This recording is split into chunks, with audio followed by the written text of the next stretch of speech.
আসসালামু আলাইকুম, welcome back to my channel. আশা করি সবাই ভালো আছেন।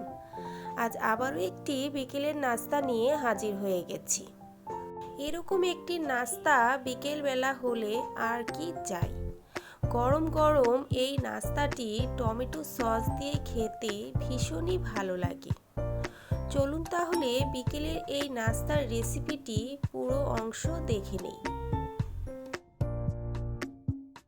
প্রথমে আমরা নাস্তার ভিতরের পুরটা তৈরি করে নিব। এখানে আমি দুটি আলু সেদ্ধ করে ভালোভাবে চটকে নিয়েছি। আরও নিয়েছি চিকেন। এখানে আমি চিকেনটাকে সামান্য একটু আদা রসুন এবং লবণ দিয়ে সেদ্ধ করে ছোট ছোট টুকরো করে ছিঁড়ে নিয়েছি। এখন দিয়ে দিচ্ছি গাজর কুচি, পেঁয়াজ কুচি, কাঁচামরিচ কুচি। এগুলো একদম মিহি কুচি করে কেটে দিতে হবে। আরও দিয়ে দিচ্ছি 1 চা চামচ চিলি ফ্লেক্স, হাফ চামচ অরিগ্যানো, 1 চা চামচ আদা রসুন বাটা, স্বাদ মতো লবণ, 1 প্যাকেট ম্যাগি মশলা, 1 টুকরো লেবুর রস। এখন সবগুলো উপকরণ ভালোভাবে হাত দিয়ে মেখে নিতে হবে।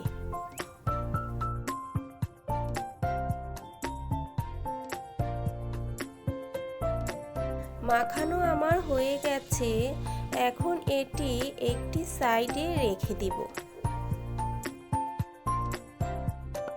এখন নাস্তার ডোটা তৈরি করে নেব।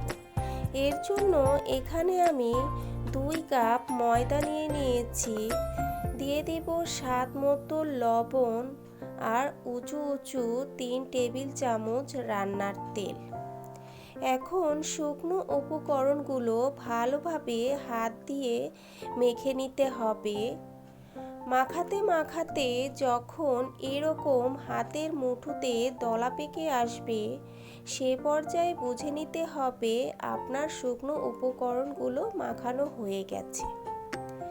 এখন অল্প অল্প পানি দিয়ে সফট একটি ডো তৈরি করে নিতে হবে। ডোটি আমার মাখানো হয়ে গেছে। এখন 4 থেকে 5টি টুকরো করে নিব। একটি টুকরো নিয়ে পাতলা করে একটি রুটি বেলে নিতে হবে।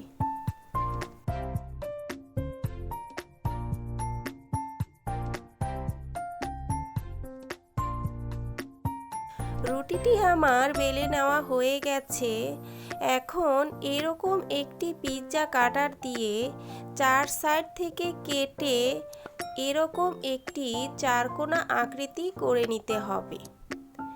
আপনাদের কাছে যদি পিৎজা কাটারটি না থেকে থাকে, তাহলে এই কাজটি ছুরির সাহায্যেও করে নিতে পারেন। এখন কোনাকুনিভাবে কেটে নিব। আমি আমার পছন্দ মতো আকৃতি করে নিচ্ছি। আপনারা আপনাদের পছন্দ মতো যে কোনো ডিজাইন করে নিতে পারেন। এখন এর মাঝখানে দিয়ে দিব তৈরি করে রাখা পুরটা দিয়ে ভাঁজ করে নিব। এরপর গরম তেলের মধ্যে দিয়ে নাস্তাগুলো ভেজে নিতে হবে।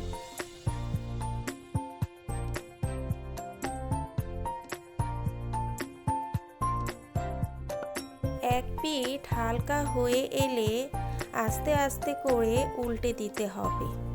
এভাবেই উল্টে পাল্টে হালকা ব্রাউন কালার করে এবং মুচমুচে করে ভেজে নিতে হবে।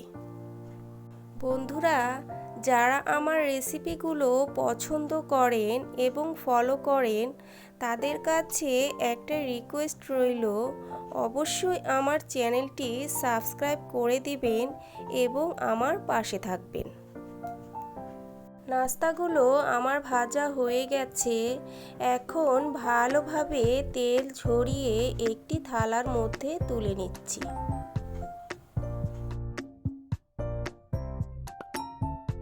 তৈরি হয়ে গেল খুবই সহজ এবং মজাদার একটি বিকেলের নাস্তা। রেসিপিটি খুবই সহজভাবে দেখানোর চেষ্টা করেছি। আশা করি সকলের কাছে ভালো লেগেছে। যদি ভালো লেগে থাকে ভিডিওতে একটি লাইক দিতে ভুলবেন না, সাথে কমেন্ট আর বেশি বেশি শেয়ার করে দেবেন। আল্লাহ হাফেজ।